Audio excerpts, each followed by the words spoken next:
Magandang araw, narito na ang headlines dito sa Philippine News Agency. Hinihikayat ni Pangulong Ferdinand R. Marcos Jr. ang lahat ng mga Pilipino na manindigan at makisa sa pagprotekta sa mundo at sa pagpapahupa sa epekto ng climate change. Sa isang mensahe sa pagbubukas ng ika-16 na Global Warming and Climate Change Consciousness Week, sinabi ng Pangulo na kinakailangan magtulungan at lumahok sa paglikha ng solusyon sa nangyayaring global warming at climate change. Ayon sa Pangulo, ramdam na ang epekto ng climate change at global warming sa buong mundo. Aniya, ang nararanasang sobrang pag-init at paglala ng lagay ng panahon, kasabay ng paghina ng biodiversity ay isang hudyat na kailangan ng kumilos at tugunan ang isyong ito ng kalikasan. Sinabi ng Pangulo sa Climate Change Commission na ipabatid sa lahat ang tema ng pagkakaisa at kooperasyon tungo sa isang mas matatag na bansa. Ipinagdiriwang ang Global Warming and Climate Change Consciousness Week mula ika-19 hanggang ika-25 ng Nobyembre. Ngayong araw isinagawa ang National Panel of Technical Experts Forum kung saan pinag-usapan ng mga pulisiyang tutugon sa pagtaas ng level ng dagat, pagbaha, seguridad sa tubig at pantao, at epekto ng climate change sa kalusugan ng tao.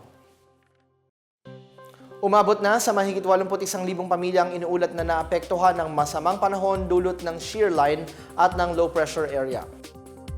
Sa huling tala ng National Disaster Risk Reduction and Management Council, katumbas ito ng mahigit 307,000 residente na naapektuhan mula sa 503 barangay sa Calabarzon, Bicol Region, Western Visayas, Eastern Visayas at Caraga.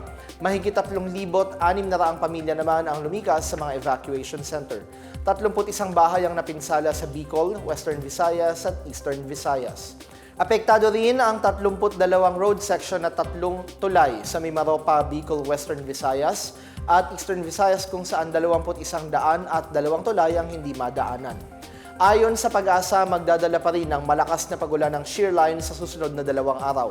Nasa 50 hanggang 100 mm ng ulan ang inaasahang bubuhos ngayong araw sa mga lalawigan ng Camarines Sur, Catanduanes, Albay, Sorsogon at Northern Samar, gayon na rin sa Aurora, Quezon at Camarines Norte bukas, araw ng Huwebes. Kinilala ng Department of the Interior and Local Government ang 246 na local government unit sa buong bansa dahil sa kanilang matagumpay na kampanya kontra iligal na droga. Pinarangalan ng mga naturang LGU sa ginanap na 2023 Anti-Drug Abuse Council Performance Awards sa Quezon City. Ayon kay DILG Secretary Ben Harabalos, napili ang mga awardee batay sa mga nagawa ng kanilang Anti-Drug Abuse Council at kakayahang panatilihin ang kanilang drug-free o drug-cleared status.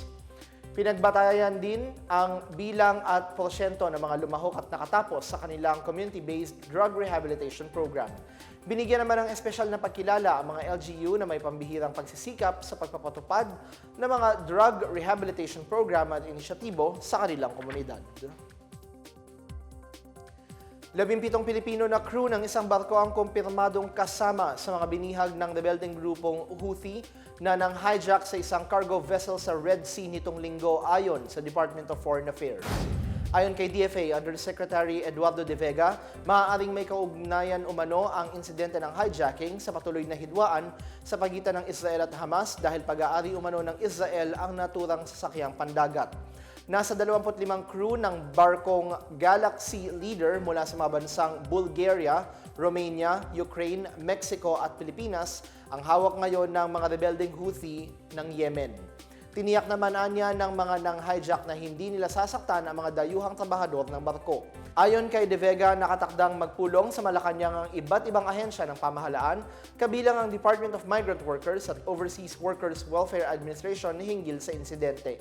Tiniyak din niya sa mga kaanak ng mga biktima na ginagawa nila ang lahat ng makakaya para mapauwi ang kanilang mga mahal sa buhay ng ligtas.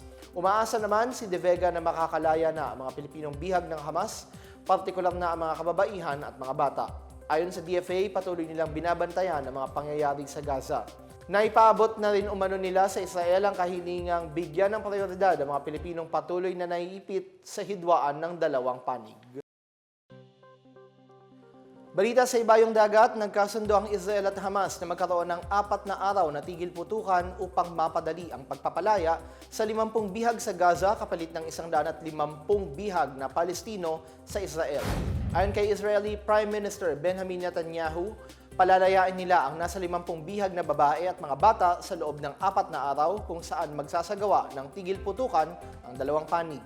Humihiling din ng Israel ng dagdag na araw ng tigil putukan sa kada 10 bihag na mapapalaya nito. Pinaniniwala ang aabot sa mahigit 200 mga bihag ang hawak ngayon ng Hamas mula nang sumugod ito sa Israel noong October 7.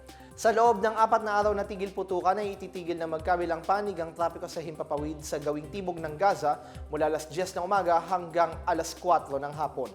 Ang nasabing tigil putukan nila ay magsisilbing daan para makapasok ang daan-daang truck na may kargang gamot, pagkain at langis at iba pang pangangailangan.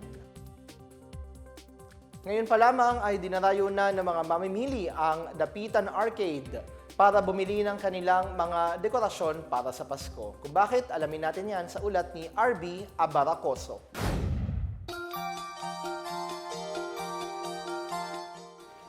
Samot-saring palamuti para sa paparating na Pasko ang mabibili na dito sa Dapitan Arcade sa Quezon City.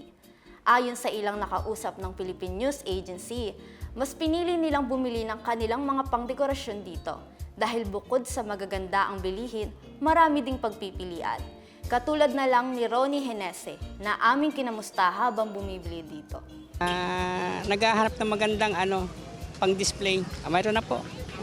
Ito po, ito. Medyo magandang tignan. Kasi marami po dito nga pagpipilian.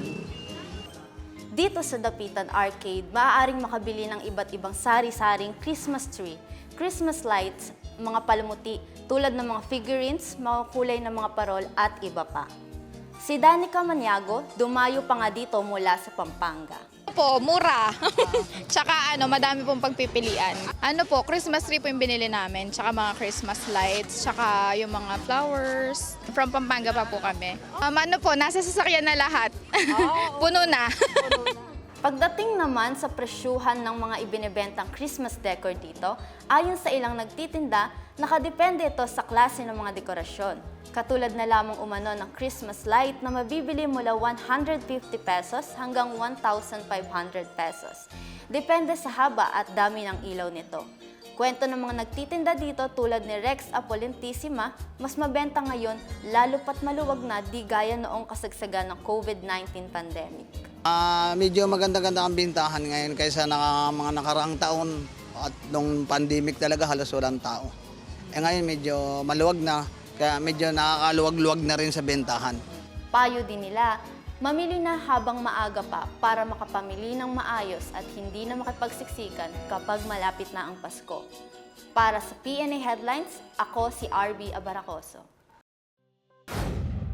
At yan ang pinakabago at pinakamahalagang balita sa mga oras na ito hatid sa inyo ng PNA Headlines. Para sa iba pang mga balita at impormasyon, bisitahin lamang ang aming webpage, pna.gov.ph o ang aming Facebook at X account o dating Twitter na Philippine News Agency.